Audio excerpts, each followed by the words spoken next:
And welcome, everybody. It's John the Net Guy. And on today's show, I'm joined by Joe from PinkyTech. Hey, Joe.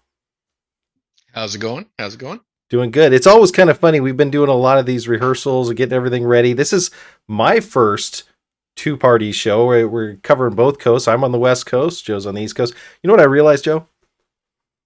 Nope. What's that? When we're setting this up, I can't hear you and you can't see me right before we go live on the show. So it's really disconcerting, but we are live. We're streaming to both of our channels right now on YouTube. We've got Facebook up and running. We're going to have Amazon live here very shortly. I'm super excited about this today because, in all embarrassing obviousness, I told Joe the other day, I said, hey, man, there's some really, really good deals on these Intel chips. I really want to build one, but I haven't built an Intel chip since the last GPU crisis. I haven't built an Intel machine. It's been a while. The first crypto mining bust. Yeah, exactly. I still get comments on my YouTube channel. They're like, you can't get a GPU for $100. I'm like, well, you could have 2 years ago, in between the cycles. But it was funny. Yeah. So I shipped all of these parts off to Joe. I said, man, I gotta do a build with you. And I love my Ryzens, but under $100 4-core 8-thread CPU, like that's something we got to look at. We got to put together. So it's kind of exciting. We're going to have a lot of fun. I'm going to be pushing the buttons over here. Joe's doing the hard work this time. I'm sitting back. The only thing I noticed is I could use about 6 more monitors. Yeah, that's no matter how many you have, you always need 2 more. So that's exactly it. And we're going to talk about a sponsor that we have here that's kind of interesting. It's one of our first sponsored live streams, and we're going to bring it up on Amazon now.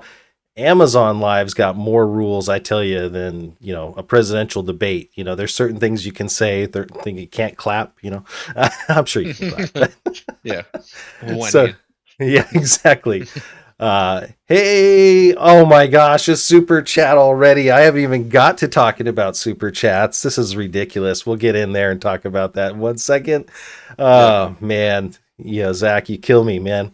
But we are going to go live on Amazon. There are some rules on Amazon. I can't tell you some cool stuff like down here. I can show you all of our socials and YouTube. Joe, you've got yours going over there. Yep.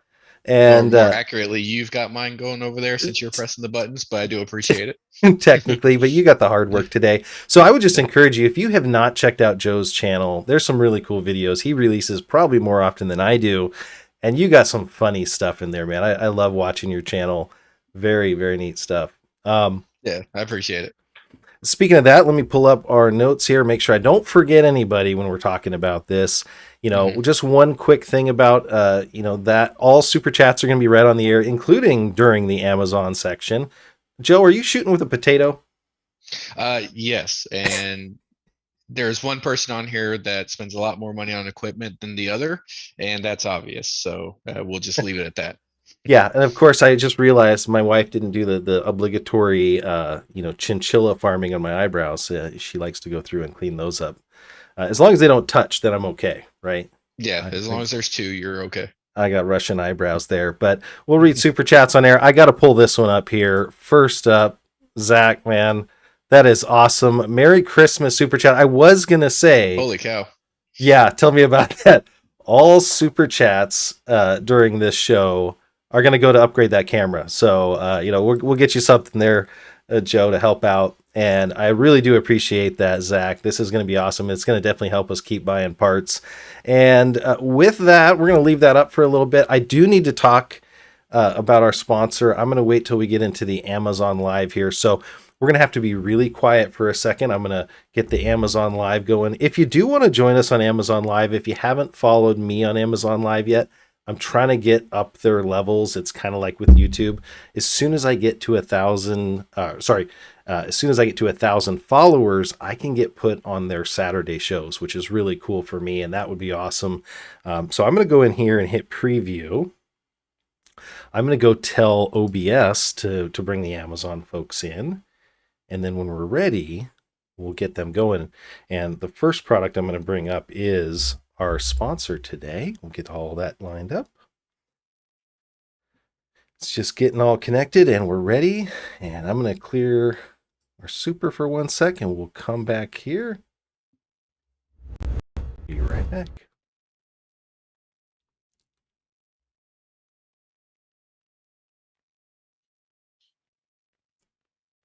Hey, welcome everybody from Amazon. It's John the Net Guy, and on today's show, we're going to be doing a PC build for $400.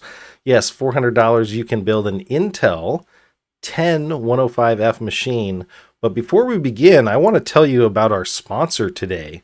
Our sponsor is the Tonor Microphone Company. They make audio products. This is their Q9. I was talking to him about possibly doing a show here, and I've got my buddy Joe from PinkyTech down there.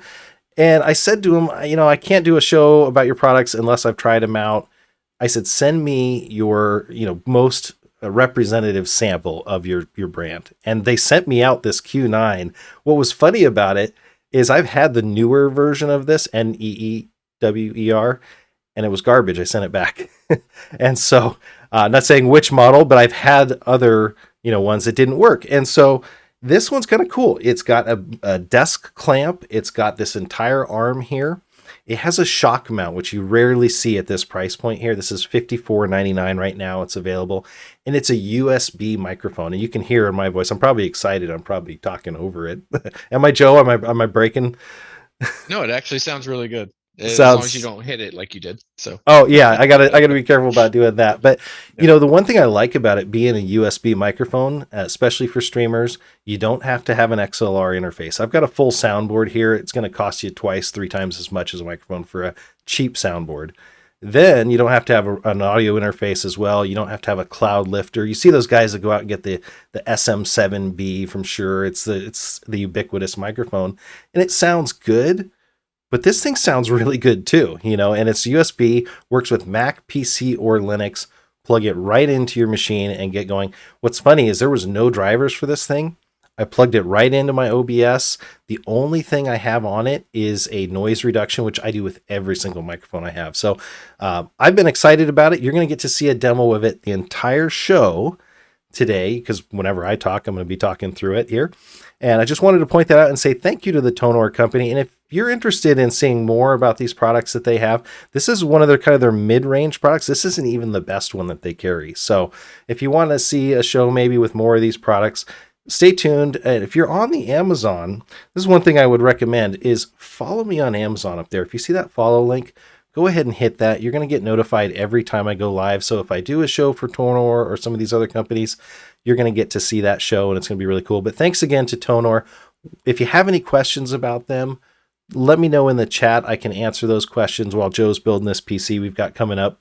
And then as well, at the end of the show, I'll try to answer any of the questions, and I'll tell you a little bit more about this microphone. But without further ado, Joe, I got to talk to you about this PC we're building today. It's an Intel 10105. That's correct. 10105F. So no integrated graphics. So on the, And then we're using. go ahead. I was just going to say, and then we've got a B560 motherboard from ASRock, I believe it is, that we're putting that in. And then, of course, the 16 gigs of RAM and all the bells and whistles to make a nice, solid 1080p gaming machine. So. Exactly. And as I was going to mention, you see that URL at the top? This is actually the Net Guy shop on Amazon. It's kind of nice that they have this capability. So if you go to my Net Guy shop, it's /shop/the Net Guy. If you come down here and you click on this Intel Budget Gamer, that's my idea list, and it has all of the parts in here. But one of the things I noticed is the price on this motherboard went way up, right, Joe? Yeah, and that's not uncommon at this point. One day you'll get something 50, 60 bucks, and the next day you turn around and it's double or triple the price. And you just got to kind of look around and see what deals are out there for what you're trying to build. But the deals are there, just may not be the same deal from day to day. And unfortunately, right now, with just the silicone shortage and everything else, it's feast or famine for some of the deals and just constantly changing. But they're out there. You can still build a budget gaming PC. Yep, absolutely. And I noticed that there's an extra motherboard in there. There is, and that's basically an alternative. Yeah. Yep. And I love those gigabyte boards. They're really basic. The DS3H and that spans all the way from Intel to AMD. They make the same. Well, it's not the same board; it's a different chipset, obviously, but they make the same board type between AMD and Intel. They're fantastic budget boards. You're not going to do a bunch of overclocking or anything because they don't really have a whole lot of VRM cooling or anything like that. But very solid boards and very good features with them. Yeah, absolutely. So that's an alternative that we have available for you guys. If you're going to build this and that one that you're using today is not available, I've had really good luck with Gigabyte as well. I kind of go for the lowest price boards. Sometimes I don't. My X570, I definitely did. But when I Right. do that, Gigabyte, if you can get one of those for this price, that's an excellent deal. So without further ado, I'm thinking, Joe, we should get you set up and run over to that. I'm going to go through some of that. I'm going to bring myself back over here. I'm going to go a little bit through our shopping list while you get switched over. Does that sound good? Yeah, sounds good to me.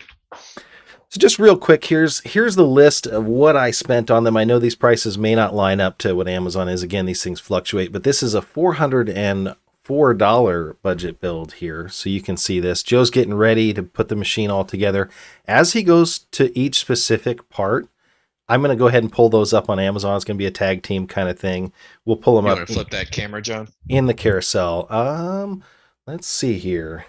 I think you will have to, on your end in Zoom, pick the other camera. Sorry. Gotcha. I thought you were changing the scenes. I'm sorry. Not a problem, I though. I will bring that up here. But yeah, again, There we go. all of these are the parts that are in the Amazon idea list. And so now we're going to pull Joe up real quick.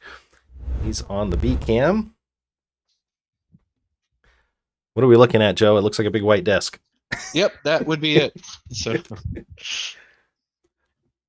ta-da! Let's get some parts in here and make a few camera adjustments, and we Okay, can get real quick. started. I'm going to pull up this motherboard just so people can see it. Now, this is Yeah, the B560M, right?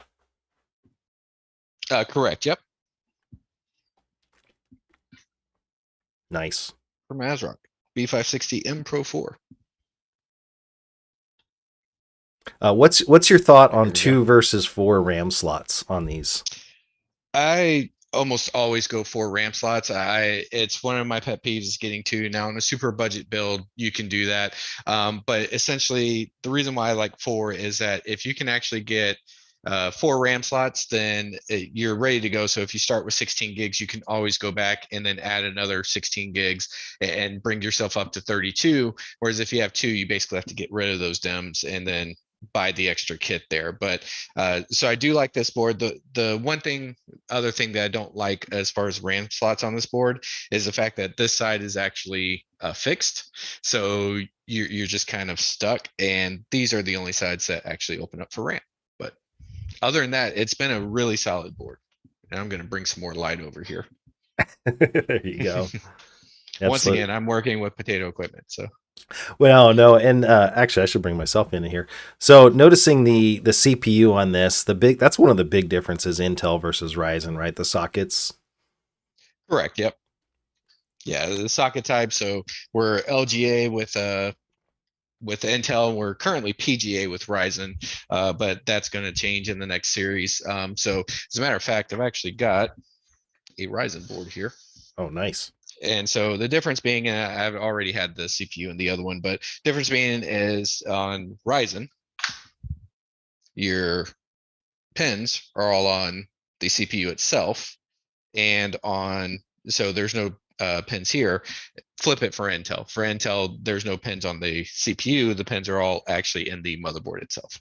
What's cool about that is when you're shopping for CPUs, you don't have to worry about bent pins, but when you're shopping for motherboards, you do. Exactly. Yep. And basically, if you bend either the motherboard pin or the CPU pin, it's a pain either way to try to actually salvage it. So it's about 50-50. Yeah, either way you want to look at it there. So Exactly.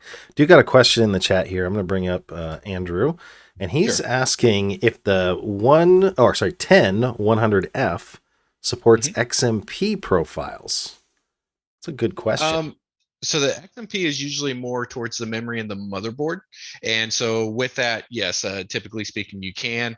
I believe, and I'd have to look at the spec sheet for the 10100 and the 10105F. I believe they actually only support technically speeds up to 2666 off the top of my head. But if you get I would always recommend just get you a kit of 3200 megahertz memory because at this point, the price difference between 2666 and 3200 isn't much. And typically speaking, the boards will just downclock the memory to 2666. And then if you do upgrade in the future, you don't necessarily have to get rid of the RAM kit unless, of course, we go DDR5 like Intel's doing with their 12-10 stuff. I'm telling you, you are a machine because I had to look that up on the other screen here. It's exactly 2666. So yeah, this is the 10th gen low spec CPUs are definitely limited, but really compared to Ryzen, that RAM speed doesn't make a big difference, right? Or as much of a difference. Yeah, so Intel is always the difference with RAM speed isn't as great. The difference with Ryzen is actually pretty significant, especially when you jump past 3200 up to like 3600 or something like that. So, Exactly. Very cool. Awesome. And thanks all right. everybody. Yep. So we want to do some building here. I was thinking about it. Okay, what are we throwing in? All right. All right. So I kind of do my building in like three parts. So what I do first is I get the motherboard ready. And then at that point, I will switch over to getting the case ready and then put the case in the motherboard. And then from there, I actually will go through and do the GPU and all the cable management stuff. So as far as getting the motherboard ready, I like to put the Intel chip in first, or Ryzen chip, whatever the processor is, that goes in first. And then I will put in the memory, and then I'll move on to the heat sink if I am using an air cooler like we are today. I'll get that all ready, and then from there, it kind of we'll snowball into the motherboard and everything. So this isn't necessarily going to be a tutorial, but essentially the RAM slots in here. Most of the time, the motherboards now will tell you where it needs to go. So I already know on this board it's these two slots, and so we're just going to connect that, and hopefully I don't break any pieces tonight, but we'll see what happens. So, Well, and that's there we that's the go. good news that I actually like buying from Amazon. I like buying from Amazon Warehouse even because if it doesn't work, you send it back. Yeah, That exactly. hassle-free return policy. Can't tell you how many times I've used that, and I don't feel guilty about it. So even though I'm an Amazon influencer, I'm using air quotes. I'm just a guy that loves tech. When I buy parts, that's one of the reasons that I choose from Amazon, especially the Yep. Amazon warehouse deals, which we can't really show you tonight. But some of these parts, if you do see that alternative for used, that's a great deal to pick something Right. up like that. Yep. Yeah, Amazon Warehouse is fantastic for this stuff because, and a lot of times what ends up happening is someone will go buy something and then they realize, oh, I didn't read this, and guess what? It's not compatible. Then they send it back and order what they need, and so a lot of the times, like I can't recall a time where I've gotten something from Amazon Warehouse that wasn't didn't have, like, was missing a IO shield or something like that. I've usually always gotten everything that I need inside the package. And like you said, even if you don't, hassle-free returns, you just send it back to them. So, Yep. And while you're building that, I've got you in the window here, but I'm also showing the mhm. actual RAM chip on Amazon here. So if you need to find where this is, you can go to my Amazon shop. The URL is at the top of the screen there, and you can get this RAM out. Oh, he's applying the thermal compound. Yep. And I like to use the P method, but it pretty much doesn't matter however you do it. The P method, the grain of rice, the X, whatever you choose is going to be wrong. So just pick one that you like and stick with it. So welcome to the internet and getting yelled at for stuff. So yeah, we put the thermal paste on because we got the memory, we've got the processor here. So we wanted to put the cooler on. Before I get the cooler on there, I will say this deep cool cooler, it actually performs very well. So I like that about it. I would say though, I would probably go with the black version of this. So let me get this down here where you guys can actually see it. So it's actually just a plain aluminum. It does have the cover though, and once we get everything assembled, spoiler alert, you can't really see it when you're looking at it through the case and everything. So it ends up not looking that bad, but it's one of those things that I know it's just a plain cooler that hasn't been painted, and it just bothers me. But but it was a good deal, and I think this was potentially an Amazon warehouse deal, if I remember correctly, John. I know it was just a ridiculously cheap deal. I'm going to pull it up right Yeah. here as well. I got a great deal on this thing. I love getting deals on cool tech. So this is the Deep Cool. It is $39.99 listed. Now there's some other options. You can get white if you're doing a white PC case. You can get the black, just no RGB, or you can get in this case, you can get addressables. They got other ones, which is really cool. Hey, welcome, Eric. By the way, I just saw you there from DVZN Media, a longtime guy that I follow on YouTube. And let's see here. Zachary's saying, "Hey, I got my NZXT B550 off Amazon Warehouse, and it's been fantastic. Absolutely, and that's a good chipset for a motherboard. I really like that for Ryzen. Let me get back The to Joe here. B550. Yeah, Yeah, that's Ryzen chipset. Yep. And yeah, nice. And I will be honest with you. So, there might be someone out there saying, why don't you do the 460 motherboards? And those are fine, but the B560 chipsets will actually allow you to do a little bit of overclocking with memory. And so you get a little bit better performance sometimes with it, just kind of depending on the application. So the B560 is a good choice. And then of course it does support the 11th and 12th gen Intel processors as well. So, and one thing I'll talk and about with the Deep Cool here while we're talking about that fan is it supports way more than just the processor we're using today, right? You got your yeah, absolutely. AM4, the LGA 1200, and it's going to have AM4 is different. Ryzen. Yeah, yeah. Sorry, I should It clarify will that. not support AM4. Yeah, yeah. So it's got a bunch of different options here, and then you just when you're building that up, it comes with the different adapters, correct? For I'm sorry. Or you're talking about for the cooler itself? Yeah, for the Yeah, cooler, correct. yeah. So you can get on those. Everything it supports as far as Intel 1150X and 1300 or 1366, I think it is AM4. Everything that you need to mount it, as long as the support is there on the spec sheet for whichever socket you're looking at, you have all the screws and brackets and things that you're going to need. So. And I forgot to mention, we are live on several different services, including Amazon. But if you're watching us on Amazon and you do follow, if you're not watching on Amazon, go ahead and hit the link in the description. It'll take you to the Amazon version. I'm going to call you out on air. So Victor started following. Thank you, Victor. That's awesome. You're going to get notified every time I go live, whether it's Joe and I building a PC or if I'm doing some reviews. I do have a show coming up. Knock on wood, Monday, I'm going to try to get that earbud show out because I've got 8 different earbuds. I didn't know how long it was going to take to evaluate 8 different earbuds. Yeah, the runtime on that's 6-7 hours each times 8. That's like a week worth of work alone. So I'm not gonna lie, I don't know how you kept up with 8 different pairs of earbuds. To be honest with you, I have trouble enough keeping up with one. So, my Bluetooth was not happy on my phone, but they all did work. So we're going to go through a couple just different things while we're putting this in. The P or X pattern are both of the common methods. Do not use the spreaders, what Andrew says. That's just overkill. Yeah, I've seen a lot of them that have the little paste spreader. And then he says capillary action via mounting pressure will take care of the spreading for you. Absolutely. And I think yeah. a lot of the Ryzens are just doing the thermal pads now too, right? I haven't really seen a lot of people using thermal pads. They are out there, and they're out there for Ryzen and for Intel. But it's yeah, they're not really that common. I know people that do a lot of benchmarking will use them just because it's easier than cleaning thermal paste up all the time. So, but yeah, that is an option as well. And then I am just cable man. So cable management is, obviously the bane of everyone's existence. But so what I like to do though is, since I'm doing this, I can wrap this around here, and then we won't see this cord. Then unfortunately, one of the things I didn't like about this particular um, cooler was the actual, and I know it's hard to see, sorry, I have potato equipment, everyone. But it does have kind of a weird connector on it, and then you have an extension cable that you then plug into it, Mm. which is right here.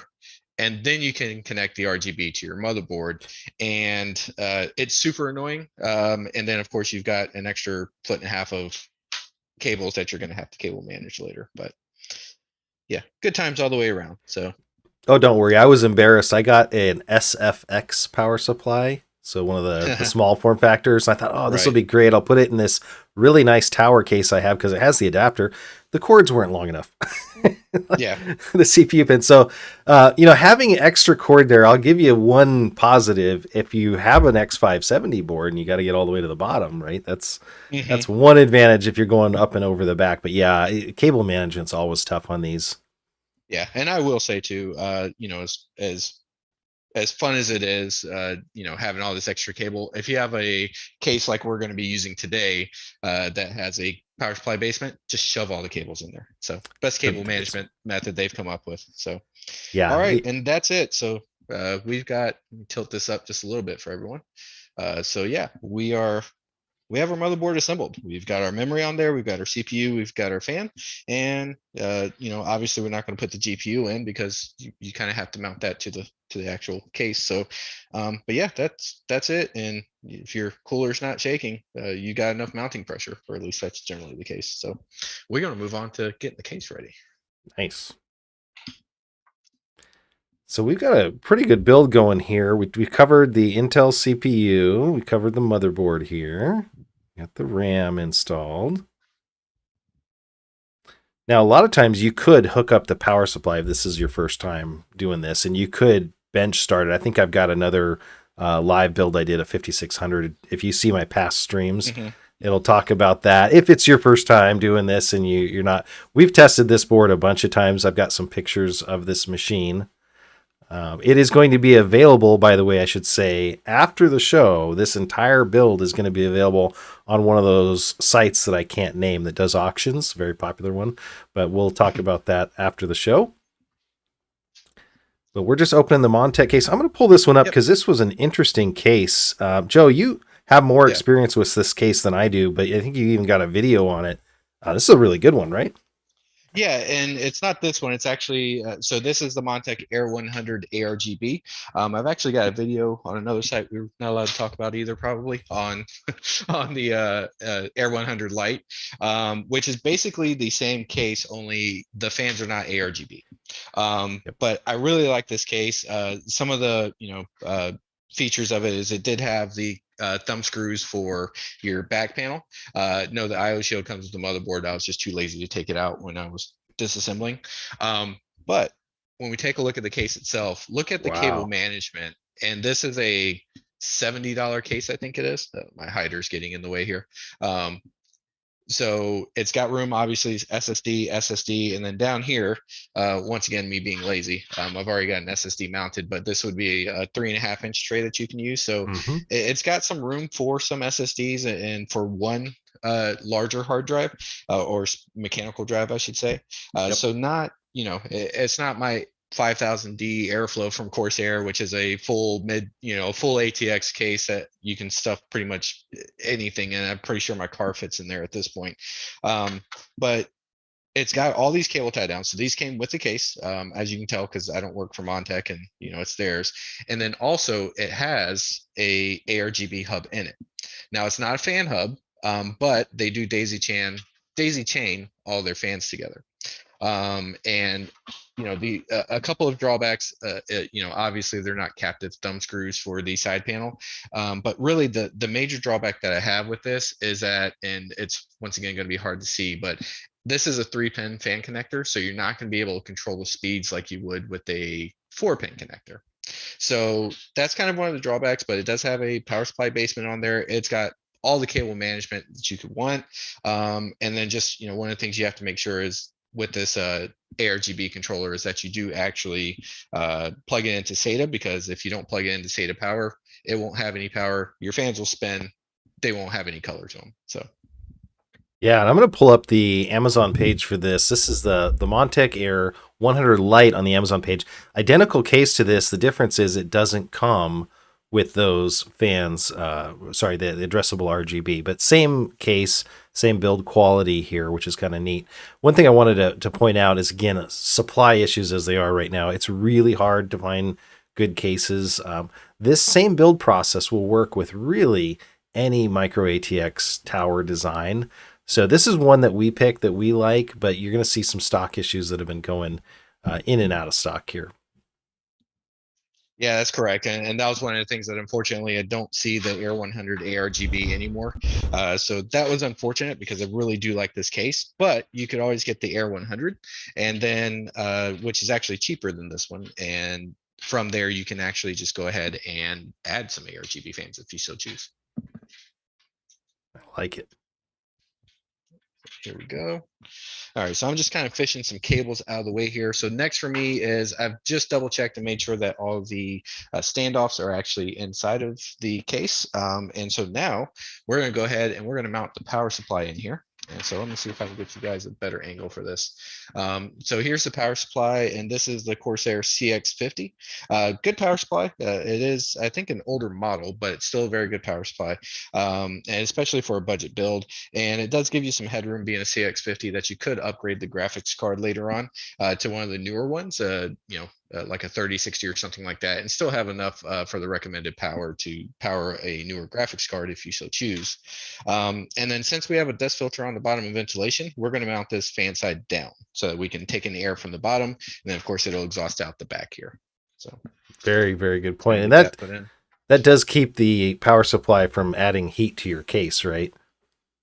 It does, but I mean, with this case, to be honest, it probably wouldn't make much of a difference just because it already has good ventilation in it, and of course, with this one, the power supply itself, it could actually pull through. But I like doing it like this. That way, your power supply and your GPU are not fighting for the same oxygen, I guess. Same air. You got it. Yeah. I'm actually going to pull that up right now. I'm going to bring my browser up here. So I've got it on the Amazon carousel right now. It is $64.99 on Amazon right now. 650 watts, like Joe said. That's going to give you some breathing room if you want to add a bigger graphics card down the road. And I always recommend people get a power supply calculator. Not one that you buy, but one online. You can Google a power supply calculator, and there's many good ones out there. And just make sure that you're budgeting the right amount of power for your CPU, SSD, and all that. And this one just happens to be, looks like a bronze rated, 80 plus bronze. Those are the ratings, and it's kind of an all volunteer thing. I don't know if you can trust many of them, but that just means that it's going to be, I think this is about 90%, 85, 90% efficient at kind of the midpoint. And so if you overbuy your power supply, it's not going to use more power usually. It may be more efficient in that midpoint, but this is going to be plenty. And, depending on if you leave your computer on all the time, how much power you need. I've seen guys buying these 1200 watt, 1000 watt power supplies for a simple GPU. I think they're overpaying. I don't know. What's your thought on that, Joe? Yeah, most people are going to overspec their power supplies, and it's just kind of for whatever reason they're like, well, I want 1,000 watts so that I can run this stuff, and it's like, okay, but you're never really going to have anything. But yeah, I would take John's advice and definitely get a power supply calculator, because you'd be surprised what you actually need to run a system versus what people will tell you to buy. You never want to buy right at the edge, but most systems, especially a budget system like this, is probably going to be somewhere around 300 watts max. And so spending on 1,000 watt power supply is really not going to get you anything better.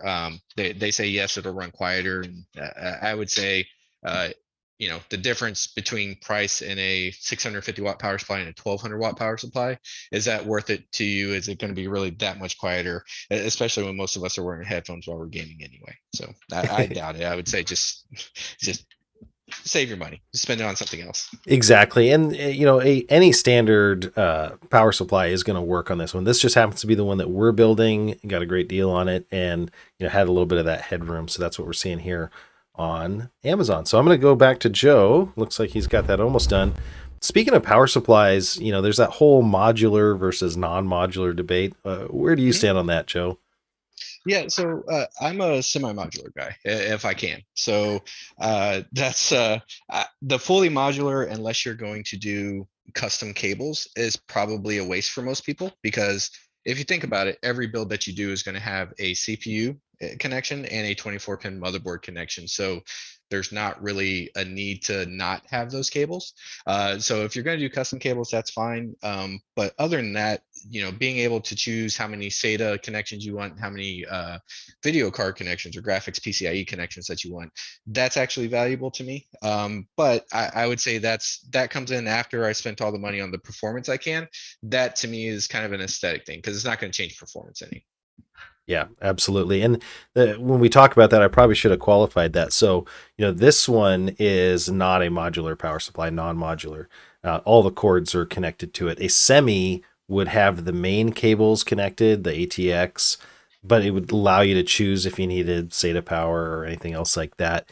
And then a fully modular means they're all unpluggable. I think, fully modular is kind of a waste of money in the sense that You're always going to have that ATX cable in there. So, one of those. I did get a chat message from Andrew. He agrees with us. He says, I like 20 to 30% headroom. You can get 650 to 750 if you plan on upgrading in the near future. What's funny about that is I think this machine probably draws 150 watts average.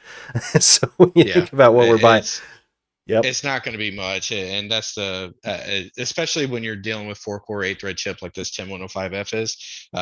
Like I said, save your money. Spend the extra on getting more performance, a better RAM kit or something like that, better cooling. Don't waste it on stuff like that. So absolutely.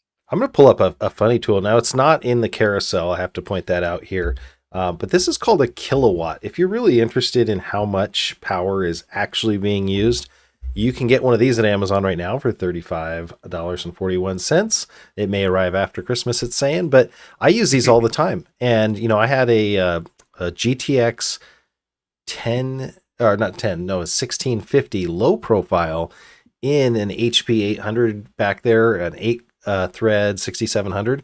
The whole thing maxed out with everything was 200 watts at full tilt. So yeah, a lot of people overspend, I think, on power supplies. It's definitely a way to save money. But if you're thinking of putting a 3070 or 3080, 3090, something big in there, I would get a cleaner, larger power supply. But this is gonna run really well. Yep, absolutely. So that is the All right. kilowatt energy meter there. It's not on the carousel, but And if you're wondering, most motherboard manufacturers at this point have a power supply calculator that you can use. So you find one that you like over there on Amazon, you always go to the manufacturer site and figure out, what they recommend for you for your system. And they'll let you put in all your parts, how many SSDs, if you're using ARGB fans, RGB fans, all that good stuff.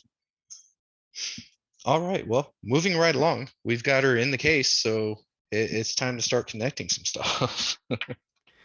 this is always the fun part. This is where mistakes are made, and many a tech is made human again. I love to always, do the whole, will it post thing in my builds. And this is going to be embarrassing because now I get to see Joe do a build and do the will it post. Yep. Well, and luckily I've already, put this together because we didn't want to do a live stream and have parts fail. That's not a good experience for anyone involved. So we know it will post if I do it right because we know the parts work. So if it doesn't post at this point, that's 100% on me messing it up here. And I should probably get a better camera angle for you guys and what else providing there. So there you go. Yeah, and actually I pulled up a chat message from Zachary. He was our super chatter from earlier. Mm-hmm. It says, actually, I prefer modular for cable management reasons. I like having not to hide cables I'm never going to use, but I also design my builds to have as few cables as possible. He built an ITX build the other day, and that thing was tiny. Yeah. Needed a shoehorn to get in there. And I did promise that anybody that is on Amazon right now and does follow, by the way, there's the link up there. It's going to be in one of the corners. It's going to have a follow button if it's your first time here. I'll give you a shout out. So Kevin J. Hag, sorry if I pronounced that wrong, started following you. You're going to get notified every time we go live on Amazon. And thank you, Kevin, for doing the follow here. I will pull up a couple like a reward. Yeah, you get your name out there. You get to be internet famous for a little bit, like us, right? Yep. I don't know about like us, but like John for sure. And here's one of the things I really like about this case is I'm fishing this EPS, the CPU power back here, and there's actually plenty of room. And so there's a lot of cases out there, especially on the budget end, that will, you basically have to connect the EPS before you do anything else. And so, yeah, it's I'm glad this one has plenty of room. Now, it having plenty of room doesn't make me a better technician, unfortunately, but there is plenty of room to actually get your full hand back here to get it connected. So that's always nice. Very nice. Hey, Kobe's Tech, welcome to the chat. Awesome. And he's asking how everybody's doing tonight. Thank you guys for watching. If you're watching us on my YouTube channel or you're on PinkyTech, this is John, the net guy, and Joe from PinkyTech is doing a live build. This is one of our first combined shows. And we're also live on Amazon right now. So if you haven't, take a look at the link in the video description here, and I'll put it out in the chat here shortly, so that you guys can join us on Amazon and get notified. I'm actually pulling the parts up as we're going. That's one of the cool things. Amazon Live basically cuts out the middleman. It allows us to show you the parts directly in your Amazon app while you're shopping with us together. So we're going to do this live PC build. All of the parts here are available on Amazon, including the GPU. We should probably talk about GPU prices before we get there. It's just not. It's been a good night so far, and we don't need to bring everyone down. Don't want to offend everybody. Yeah. Yeah, the GPU that's listed in here, and I will pull it up on the chat right now. I am not officially allowed to tell you not to buy this thing, I don't think. But I'm pulling it up right now. This is a GTX 1060 3 gig card. So, unfortunately, the supply situation as it is, you can almost not get a GPU right now. And it's really, really hard. And oh man, I'm gonna have to call that person out here in a second. But this is the one that we're actually using, and I'm gonna show you some gameplay footage here. Actually, I'm gonna pull that up while he's still building and get that going for us, because I want you guys to see what you can kind of expect from this machine. So I'm gonna pull that up here. This is Far Cry 5, and this is running on that GTX 1060 on this Intel build. So we technically already baked the cake here. We made this already. So this is the game's benchmark screen running. And you can see the frame rates are really good. A lot of people are holding out for those 3000 series cards. I would love one myself. I've got an AMD 6000 series in the back, and it works well. But, this 1060, if you can find one of these on one of those unmentionable websites, and you can get a good deal on it, I'd pick it up. But the one that we have on Amazon is, I think it's even over MSRP, and that's just unfortunate. It's just the times that we live in right now. I did have to call somebody out right now, Carla M, and it's on Amazon. It says, "My name is Kenroy Embrus. I'm watching you live from Trinidad in the West Indies." I think that is one of the furthest people away, Joe, we've ever had. Yeah, that does seem, yeah, definitely for me. Trinidad. I think the furthest I have seen on my channel is, or at least during a live stream, would be England. So it's still across the pond, but definitely a much shorter swim. So. Yeah, exactly. And you know what? This card did 62 FPS. And just to show how accurate Andrew has been today, I'll pop his chat message up. He says 1060 is a sweet spot for 1080p 60 FPS.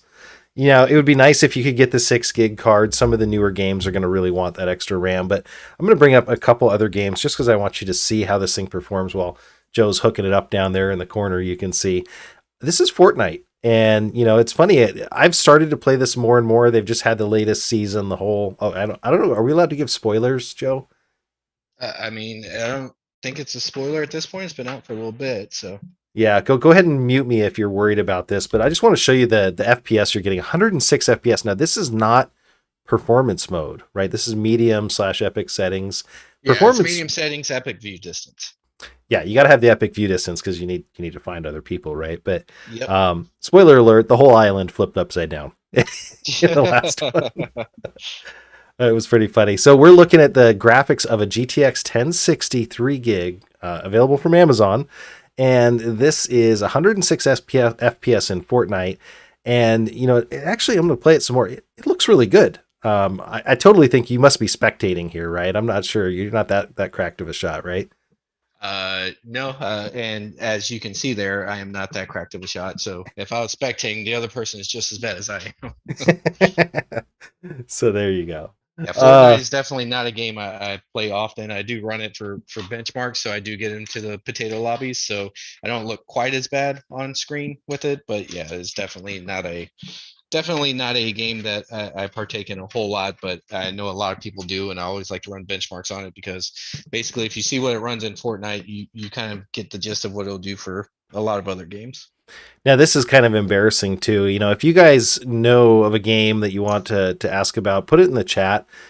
My daughter and I started playing Fortnite 1v1, and she's right at that point where she can beat me. I think with the shotgun, close range, she's beating me in this game. And I don't know if I should continue the trick that I was using. I'm like, oh, my machine was lagging, my chair slipped, whatever, anything. Is anybody else having their kids, do better than them at the game? When do I finally just have to say you're better than me at this? You never give them that satisfaction. That's just my own opinion. But I can come up with a lot of excuses, but I'm going to have to start playing a lot more Fortnite to really challenge her. This is actually a game that I just played last night. We're showing Halo Infinite on this. nice. So we're locked here at 60 FPS, right? You were telling me that, Joe, on this game? Yeah, so Halo Infinite by default has a 60 FPS cap. Supposedly there's a way around it. I haven't really looked into it. So yeah, it's just we're kind of hitting the upper limit. So unfortunately, I don't know if it's Halo's fault or the card's fault. But the one thing I will say about the 3 gig card as well is when you open Halo Infinite, you do get a warning that says, "Hey, you don't have the recommended 4 gigs of VRAM." However, I mean, it was pretty smooth. I didn't run into any stuttering or anything like that. I'm absolutely trash at the game, but I can't blame that on the card, unfortunately. So Absolutely. So you're gonna get to play most games with 3 gig card. If you can find a card that's got more than that, I would say get it. And the cool thing is, it's actually going to do really well in this build overall. With another card. And Zachary comes back with the if you have to ask, they're better, yeah, which is probably true. So I like this guy. I don't. you guys could be buds, is what you're saying. Uh, Yeah, this might be the next stream is the Pinky Tech and Zach show. I don't know. We'll see what happens. this could If work. you lose to your daughter, we're gonna have to make some adjustments, John. That's all. So That's true. That's true. Now, Shadow of the Tomb Raider is the next one that we're mhm. pulling up here, and it's got kind of a pre-computed benchmark, right? I always have trouble. Yeah. I try to do gameplay the same in most games, but it's hard. I'm seeing 52, 56. You got 56 here on medium settings? Correct. Yep. And so you could lower that down, get up to 60 FPS, but Shadow of the Tomb Raider, kind of like Far Cry, they're not the fast-paced online shooter. So not hitting 60 FPS is not the greatest, experience, I guess. But also, it's really not too bad. It's one of those things where you can get by with it. Whereas if you're in competitive shooters, you really want to be 100 FPS plus, just Yep. because you got server lag and everything else, and targets that are moving, and yeah, it kind of gets a bit dicey sometimes. And it's funny, actually. I for Black Friday, I did a 5 monitor showcase. I almost need to add that to the carousel here. Sadly, I can't hook it all up and show you, but the Scepter monitor that was there, I ordered another one for myself because it's such a good deal. But those monitors going up to 144, 165 hertz, yeah, if you're stuck at that 60 hertz max, you're going to be a little bit limited for sure. So, Yeah. you may want to consider a better GPU. If you're watching us on Amazon, you might have seen another John Freeman in there. He says, "Have a good stream, Name Thief. Gotta go." It's actually a buddy of mine named John Freeman, my own name. And we always laugh about it. He has a boat that is identical to mine, too. Just we met on the internet. The internet's a Getting some crazy place. single white female vibes, and unfortunately, only our older viewers in chat are going to get that reference. But There you go. Hey, I do have still to had to call make it. out Roy Simone. Started following on Amazon. Thank you, Roy. You're going to get an notification anytime I go live. We're killing it on the um, followers. This is going to be awesome. I'm Awesome. really Yeah. happy about that. It's going to help me be able to stream to you guys more often. You're going to get notified. I am going to pull up kind of the Debbie Downer here of Warzone performance on this machine. I thought this was VGA when you started it up the first time, but no. Yeah, it's not great. It's 1080p low settings, and there's basically everything low or off that we can get. Um, but what's actually kind of good about it is it did actually play at 1080p, and that's full render scale. So you didn't Okay. have to bump it down to 720. And to be honest with you, a lot of times you do. And I know we took a look at the 5600G. 5600G couldn't play it at 1080p. Mm. And so yeah, it's not the greatest experience, but definitely gives you the opportunity to actually play and be able to maintain good frame rates, or at least decent frame rates, to where you're not down at 30 FPS or something like that. So it worked. It's a you know to each their own. I know some people, if it doesn't play 100 FPS, it doesn't play at all, and that's fine too. Absolutely. You know what I got going on here? I've got Joe back up full screen here. He's building an Intel 10105F with a GTX 1060. All the parts are available in the Amazon carousel. I've just happened to be highlighting while we were doing the benchmarks the video card. We should talk about storage a little bit because I see you're back there probably hooking the storage up. That's correct. We've got the Samsung 870 Evo, and that is a SSD, so it's a 2.5-inch SSD drive, and I think the read writes are somewhere around, actually, I couldn't even tell you that offhand. I'm not even going to pretend. But yeah, it's a SSD drive. It's a really good drive. And I mean, right now there's plenty of actual, deals on SATA drives, on NVMe drives, all kinds of stuff. So the options with storage right now are really good. It's been one of the things, storage and RAM, the prices for those at this point are one of the shining spots in tech right now. And for a while, they were, some of the more expensive components. Yeah, and I'm actually going to pull that up on my screen here just so you can see again. If you want to know all the parts that we're using in this build, if you visit that website, Amazon/shops, I can't say schlop. No, Amazon.com/shop/the net guy. Yeah. Exactly, except when you're speaking. You can see my idea list around this build. It's the 12/15 budget Intel gamer. Like you were saying, storage is great right now. Samsung Evo probably is the tier 1 drive out there, right? Yeah, absolutely. I can't necessarily afford that. I've done some review videos for Crucial.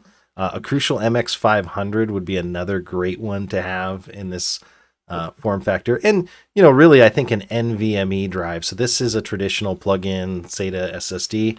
NVMe drives have come down so much in price, and those just install right onto the motherboard.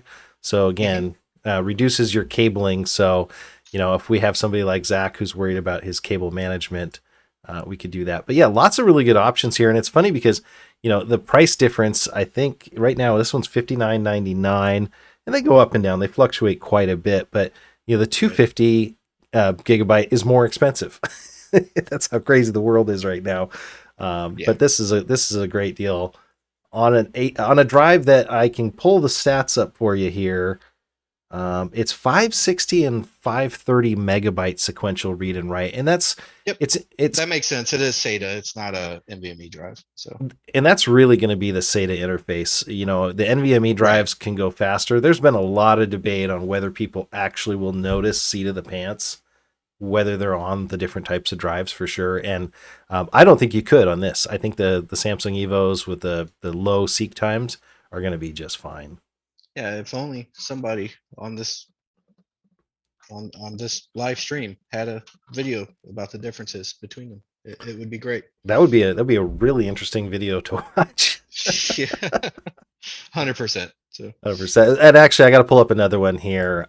Zachary. This is a cool thing about Amazon. We get to talk about these cool products. We get to talk about our experiences with them, share the wealth before we buy. In this case, Zachary is actually saying he has an entire flash storage array. I can't imagine this. 15 1 terabyte 860 Evos. Oof. That's not only money. That thing scoots, I bet. That is crazy. Tell me you're filthy rich without telling me you're filthy rich.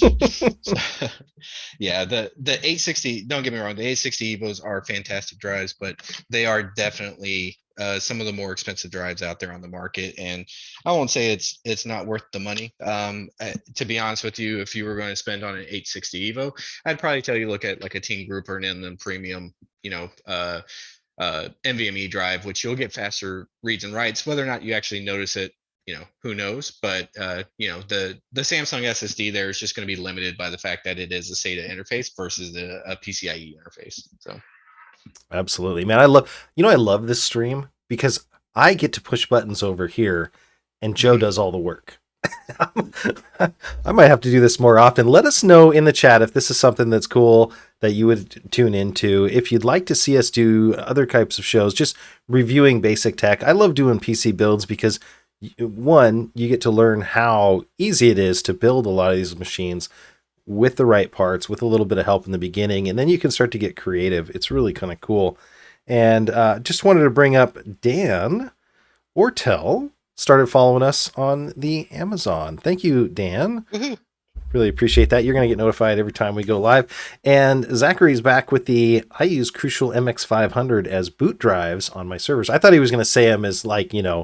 backups for his RAID or something. He just uses Yeah. SSDs. I just use the Crucial 500 for my non-important files. So Yeah, the MX500 to mix my cereal in the morning as I eat. all right, so it's going to be a little difficult to see, but Pull you up looking, here. It's looking coming together. pretty clean on the inside here. Sorry to get everyone motion sick, and yeah, now you can see all my games over there, board games, collecting dust because we never play them. But I see some yeah, Candyland in there, man. That's good stuff. yeah, and I have 2 teenagers, so that tells you how long that game has been there. And I think the amount of dust on it actually is accurate for how long it's been there. So I'm telling you, sorry brings up some serious angst in our house. It's a yeah, tough one. It's hard. it's Monopoly for us. Yeah. Mm, yep, yep. All And just right, so for the people go ahead. joining here recently, this is John the Net Guy, and I'm with Joe Pinkston. You're probably watching us either on YouTube or Amazon Live. Thank you, regardless of which service you are watching us on. Joe is doing all the work as usual here. He's building an Intel 10105F gaming PC, and we're just having a fun time tonight. We're chatting together. If you are wanting to watch us on Amazon, which is really cool. Oh, we're about to do the big GPU insert here. But Oh, if you I are was gonna watching wait us, for your spiel. okay. Yeah, I'm slowing you down. Sorry, man. But if you are going to want to watch us on Amazon, we have a cool feature called the carousel. I can bring up the products and we can shop together and talk about them together. You can also follow me on Amazon, which gives you notifications and other really cool stuff. It's a neat pipeline here. Joe, are you ready to do? I'm going to get myself off the screen. I'll let you do the big reveal here. All right, it's the GPU. It's an Asus one, and basically make sure your latch is down because I always forget to do that. And then one of the other things that you're going to need to do on this case is make sure that you've already popped out these because one of the other drawbacks of the case is the PCIe slots are the punch out ones. They're not the removable and replaceable ones. So unfortunately, you have to deal with what you got to deal with. But we're just going to lift this up, align the slots here, and we should be able to get this in without too much of an issue because we've already done it a couple times before. So. And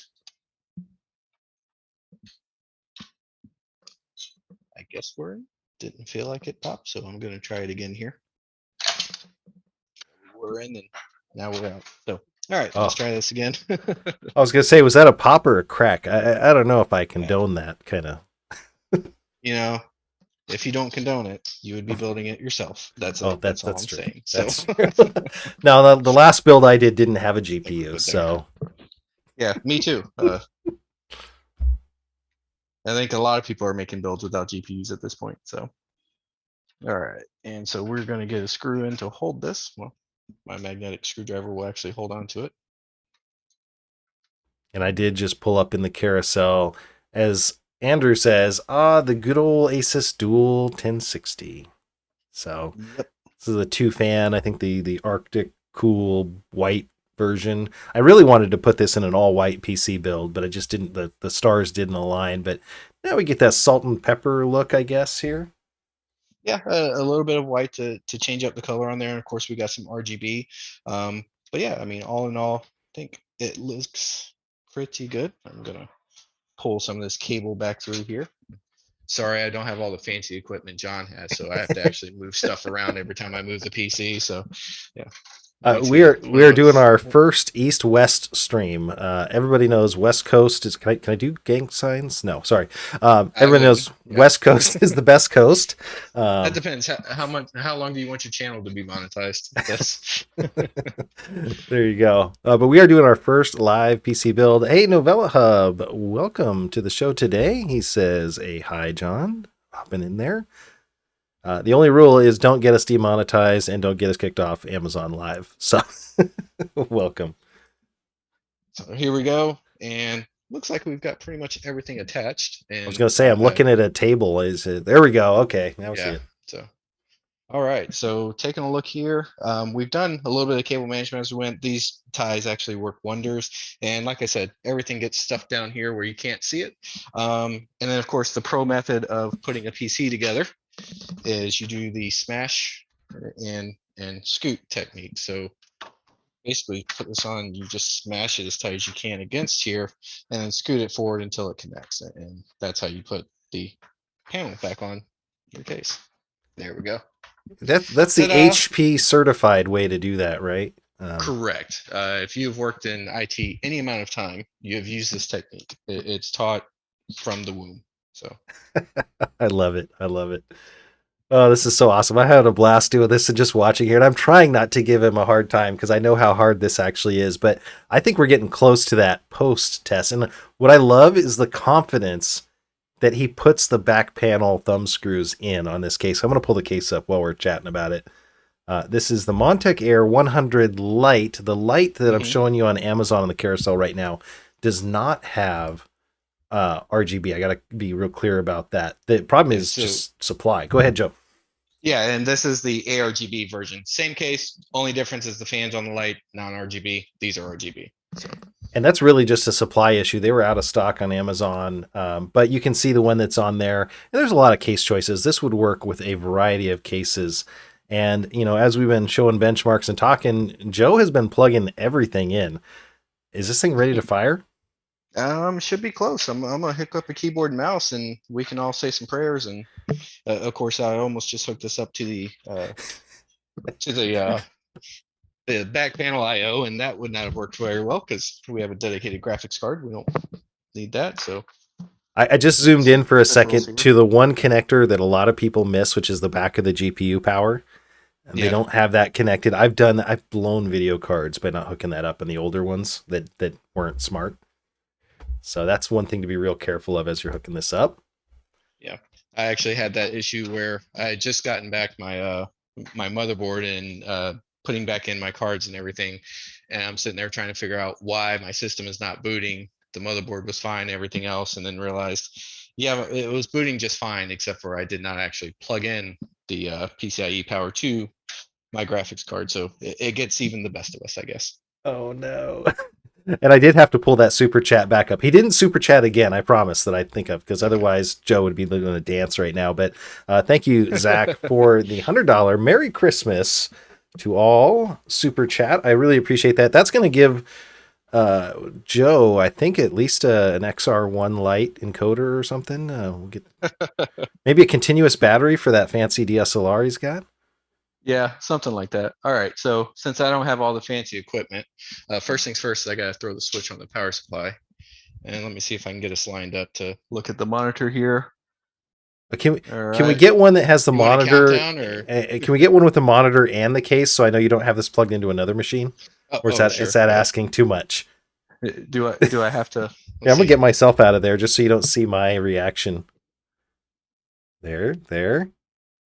I like it. Okay. All right, let's see.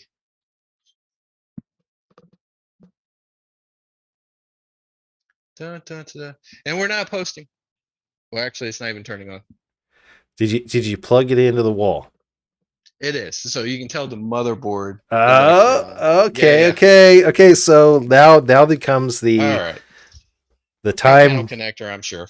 All right, you're gonna have to go to yourself because I'm not moving this camera again. Okay, I'll take it over here for a second. I do want to thank the Tonor company. This is the Tonor Q9 microphone that I'm using. They talked to me about doing maybe a live stream special, doing the full line of the Tonor products.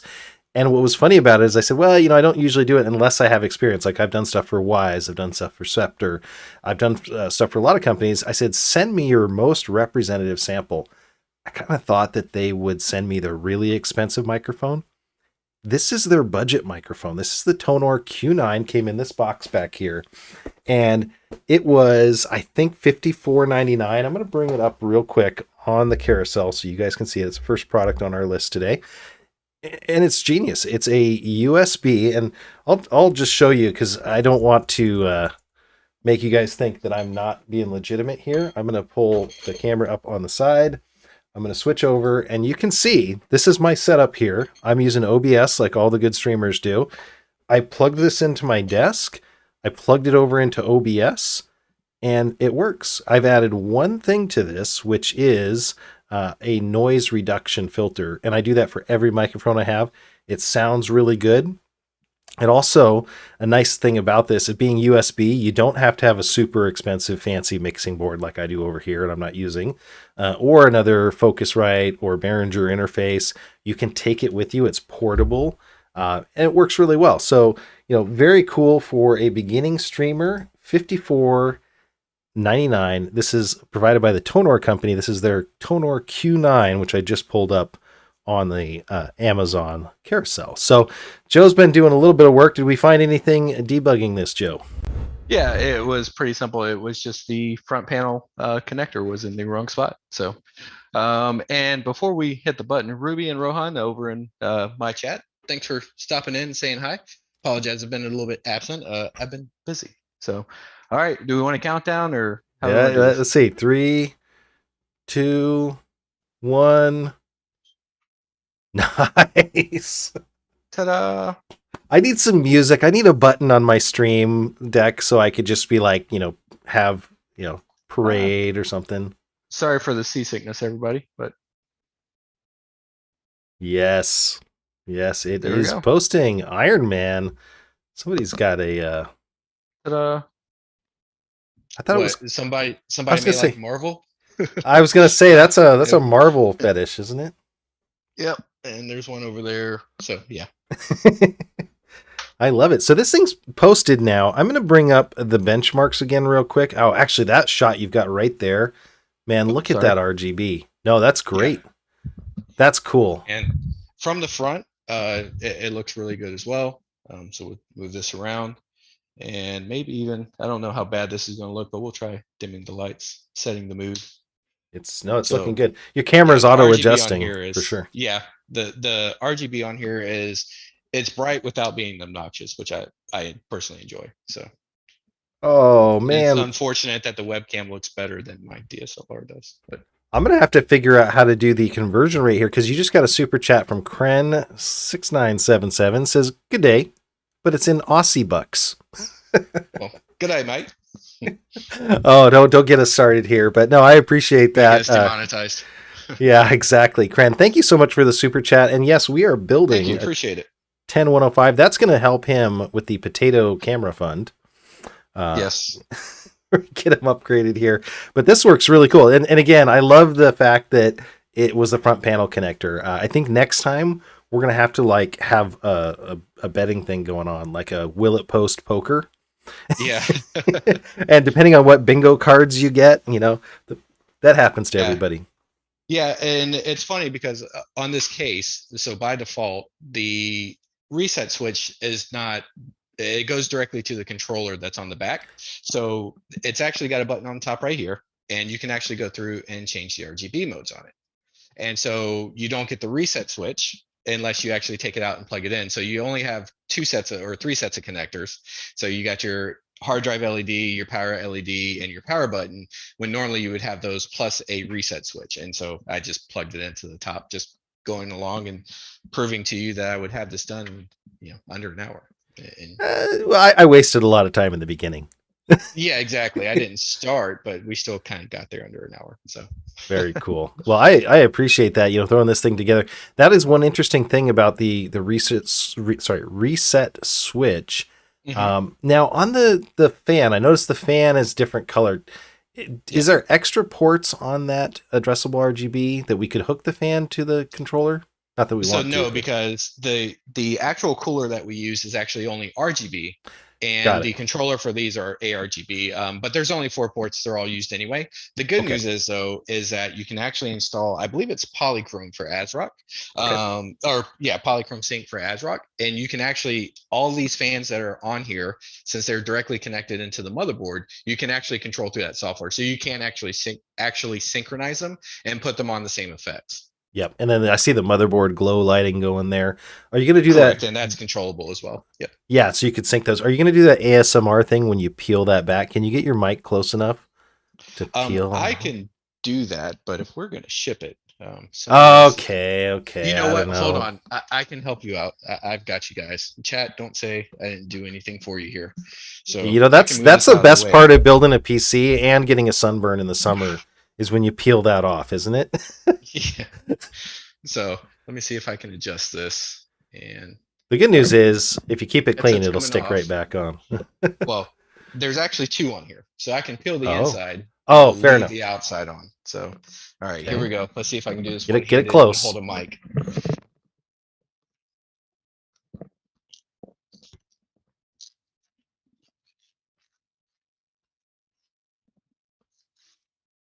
Oh, I got some in there. That mic is so good at noise canceling, but I did get some in there. Yeah, exactly. Bingo. We got some, so we'll take it. And of course, it looks a lot cleaner now because you're not looking through two sets of plastic film. So I love it. And you know what? Right in the middle of that, we got another super chat from somebody that doesn't want you shooting with a potato anymore. awesome. A guy we both know, the old PinkyTech hustle. Oh, that guy. That guy, yeah. 1999, which I think is the slider on your mobile browser version of whatever site that is. But thank you again, Dan from PinkyTech Hustle, another fellow YouTuber friend of ours. That's awesome. Yes, thank you, sir. I do appreciate that. All super chats, as we were talking about, especially the ones for it not posting, go to help Joe with his potato camera addiction. That's a good looking machine there. So we've just finished building the 10105. I'm just going to look real quick and make sure we highlighted all the products which we have from Amazon. I do have to close out the Amazon folks. So if you are watching, I'm going to pull us up side by side here. Joe, if you're watching on Amazon Live, I'm going to have to say goodbye to you guys here shortly. We are going to keep talking here for a little bit, but we've gone through the build process. We use a GTX 1060 on this. We use some silicone power RAM. Joe was gracious enough to show you how to put that all together. The budget build on this thing, when the prices, they fluctuate a lot. Again, I got to be really careful with Amazon and pricing. This came out to right around $400. I want to call out, and again, thank you, Dan, Roy, Carla, Kevin, Victor, and Proxa Customer Service, whoever they are, for following on Amazon. If you haven't followed me on Amazon before, hit the follow link. You're going to get notified anytime that I go live streaming. And coming up this Monday, I actually have a live stream on Amazon with 8 different earbuds. Just in time for the holidays, you can see a lot of cool different earbud options.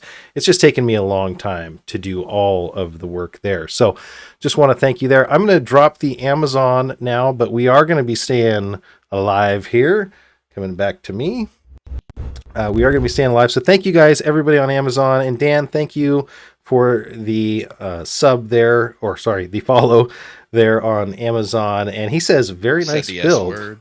I said the S word. And I'm going to hit end. See you guys later from Amazon. Okay, we got to count to like 5 just to be safe, Joe. All right.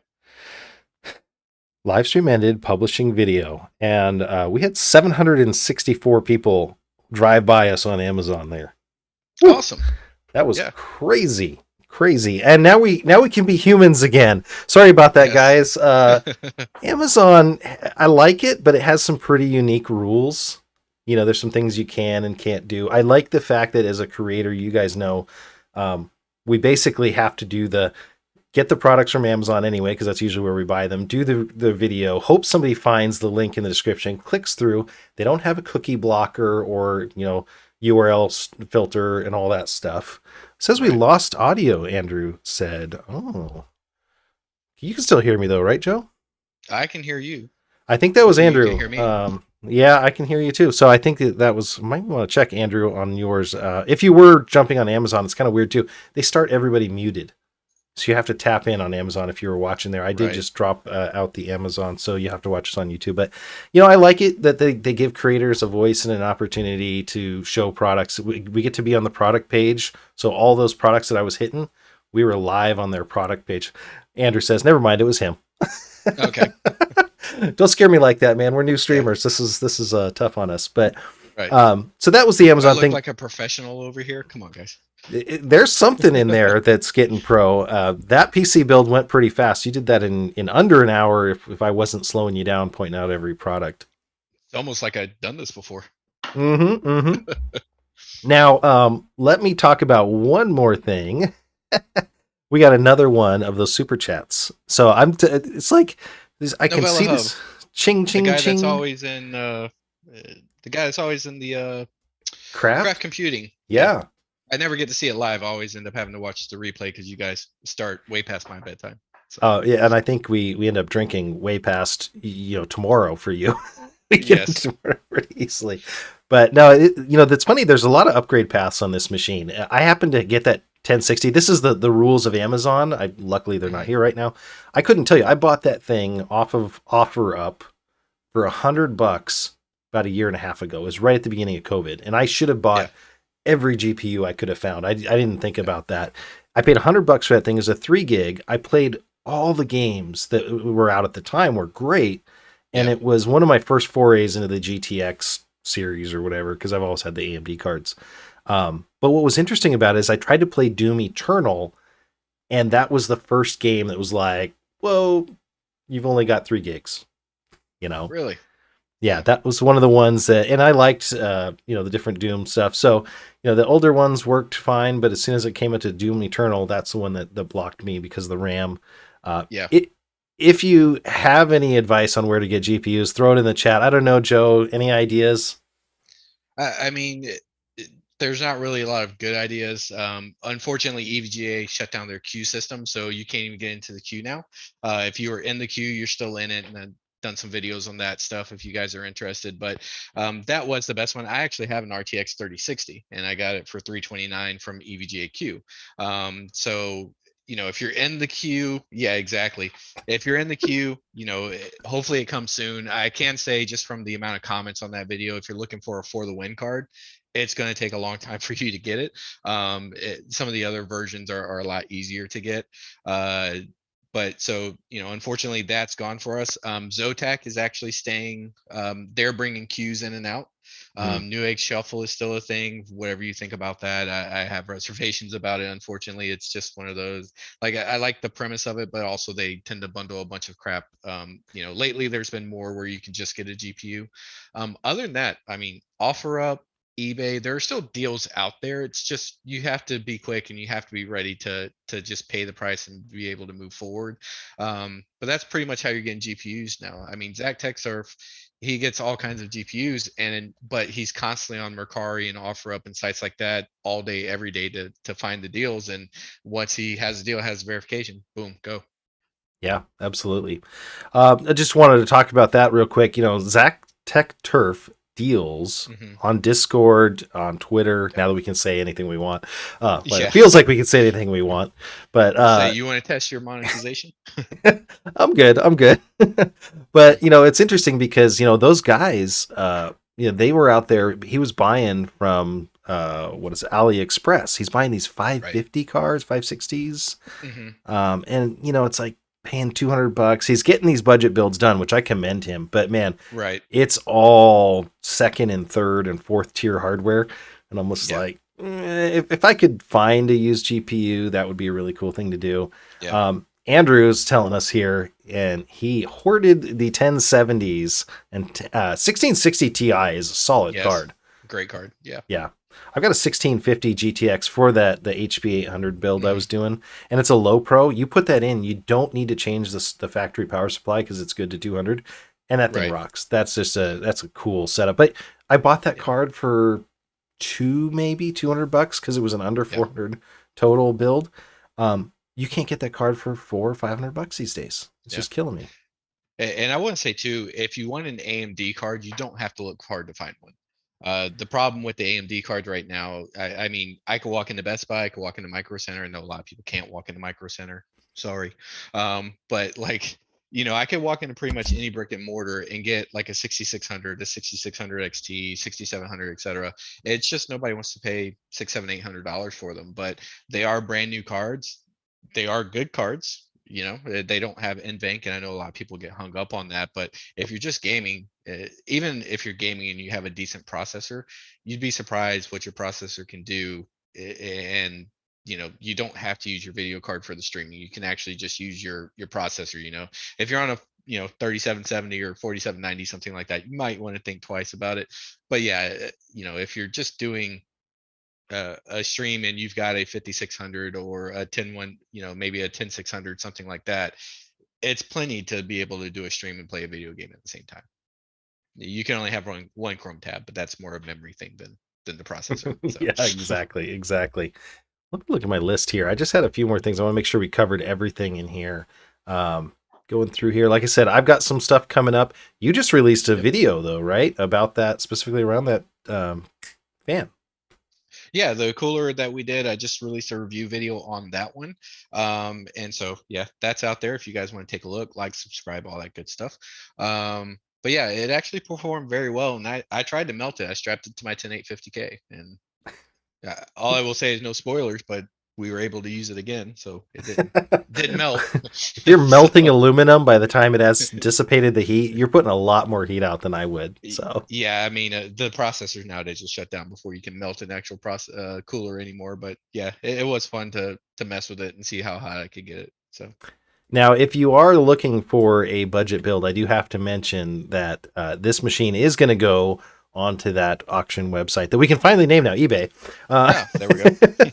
And I want to put this out there on eBay just not to try to, profiteer off of this, but I'll put it out there for $1 and we're going to see what it comes up with. It's a complete machine. It's got the GTX 1060. Like I said, that's a used card in there, but you're not getting new. The rest of the parts are in really good shape. Most of them, I think, except for the SSD, were bought new for just this project, right? Correct. Yep. So you're getting essentially a brand new machine in that sense, and they all have warranties, which we'll honor, and we'll all honor the machine for at least a year overall, as it is. So we'll put that up. It's going to go up on Sunday. Again, proceeds go to help Joe and I do more of these. If you guys like these kind of shows, you can see how to subscribe and how to follow our antics here on the bottom of our screen. Did I miss anything, Joe? Yeah, I mean, other than that, just looking for PC deals and stuff like that. We talked about it. Zach's Tech Turf has a good feed because he's constantly looking for stuff. I've actually got that in my Discord server as well. But you can follow him, follow me, whatever the case is. And then, yeah, I mean, just the budget parts, Amazon warehouse. We talked about it earlier during the Amazon part. It's really a great resource for you to be able to find stuff that a lot of the time hasn't really been used or hasn't been used a lot. And like I said, even if you do get something that doesn't work, you can always send it right back to them because it's Amazon. There you go. Yeah, Abdul Azim Patel has a question. He says, is this a good card? The PNY GeForce RTX 2060 6 gig XLR8. I'm not familiar with the XLR8 stuff. You know on that one? I don't know. I haven't used that card before. 2066 gig in general is going to be a good card. Outside of that, it really depends on what kind of case you're putting it in, airflow, stuff like that. So I know I tend to stay away from the one fan cards. Like I said, I don't know that one off the top of my head. So I would definitely say, check and see if it has two fans, it has one. Even if it has one fan, if it's going into a case that has really good airflow, I probably wouldn't worry about it a lot. But biggest thing right now is 2060 is a solid card. If you can get it at a decent price, I would say I would run the chance with it, unless you're pairing it with like a Threadripper or something like that. But all in all, it's probably a pretty decent card. Awesome. I don't know if you want to check your chat and see if there's anybody on your side that we haven't addressed yet. No, we said hello to the couple people that stopped by there. So PC Tech Hustle was over here for a few minutes, and Rohan and Ruby came through, so I appreciate you guys, and make sure you hit that subscribe button if you do want to see more antics. Yeah, absolutely. And one of the things that I'm going to be watching tonight is Craft Computing. I think he comes on at 8 my time. It's a little bit past your bedtime, right, Joe? Yeah, a little bit, but that's my thing on Thursday is coffee and craft computing. So I listen to that while I'm going through all my weekly reports that I have to do. So. And it's not like we've not had a lot of news this week. Joe and I both work in IT and software, and yeah. Oh man, what do we had this week? We had Log4Shell offline. Yeah, yep. Log4Shell started last week and screwed up everyone's weekend plans. Yep. We had the AWS East outage last week as well, late last week. And then of course we had the AWS outages today, which took down Twitch and a lot of other servers. As a matter of fact, I was messaging John earlier today. I couldn't vacuum my floors because Wise was offline.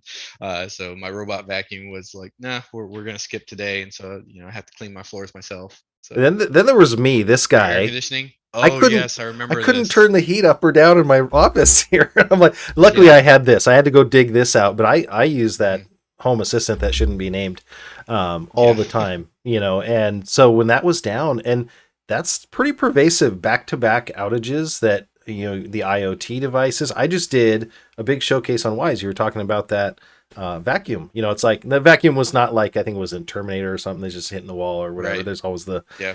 dystopian futures. But yeah, it's kind of telling. And as a software engineer, it kind of makes me want to think about, okay, are we a one cloud shop or are we a multi-cloud vendor shop? Because to their credit, knock on pressboard, because we're mostly Azure in my neck of the woods. Right. There, do you need to be multi-region, multi-cloud vendor? Right. And now the question becomes is, do we fail over our AWS environment to Azure or fail over so now are you failing over to different cloud providers so you still don't have to maintain the hardware yourself and all that good stuff? So it's going to be an interesting conversation around that because I know at least in my job, everyone thinks cloud means 100% uptime, and cloud. I think the best way I've heard cloud described is it's not a cloud; it's just someone else's computer. Oh, And so that's it. It's not immune to any of the things that we have to deal with.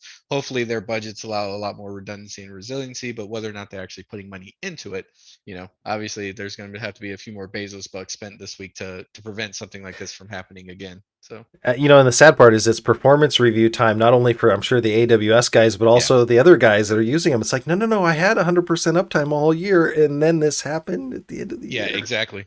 And when you guarantee 5 nines, what does it take? Like 4 minutes of downtime to shoot that in the foot or something throughout the year? It's pretty insane. So Yeah, exactly. So I do want to thank, just real quickly, one last time before we sign off here. I got to thank the Tonor Company for my microphone sponsoring this stream, making this all possible for us. This is the Q9. You've heard me talking on it all night. I'm watching myself peak here, so hopefully it sounds great. But I've been using it all night. It had, and I didn't mention this, it has the standard foam windscreen and it has the pop filter. Don't use both at the same time, otherwise you're a noob. And full manual, works Mac, PC, and I just hit it there, making a bunch of noise. But one thing that they never talk about on other stuff is how to tune up your software for Mac. There you go. And I don't even have the gain turned up on this thing. It came out of the box good. My other one, I was telling him, I can get in trouble with Amazon if I badmouth a product. Just like, okay, this product, the one I got from Newer, because I'm not going to do, the one I got must have been bad because I sent it back, because I plugged it in and the audio level was like that. I couldn't gain it up high enough. And when I did, the noise was this thing, I plugged it in. Oh yeah, I plugged this one in and it's a full kit for roughly the same price. And there's the noise floor on it. I could hear the hum of a computer behind me. Nothing. So I was really excited about that. So, nice.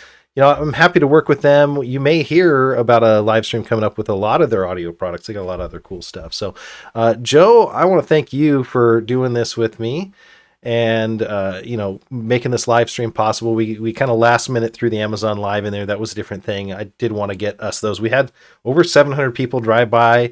Richard said he actually saw us on Amazon and came over to us, to our channels. So thank you, Richard, for joining us. That's exactly what we want.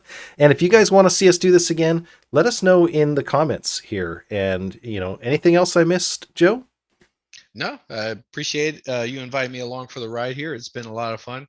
I'm glad you were hitting the buttons and not me. I'd much rather build the computer than run an entire live stream for sure. But yeah, I had a lot of fun. Awesome. Well, thank you, everybody. And with that, I'll catch you in a future video.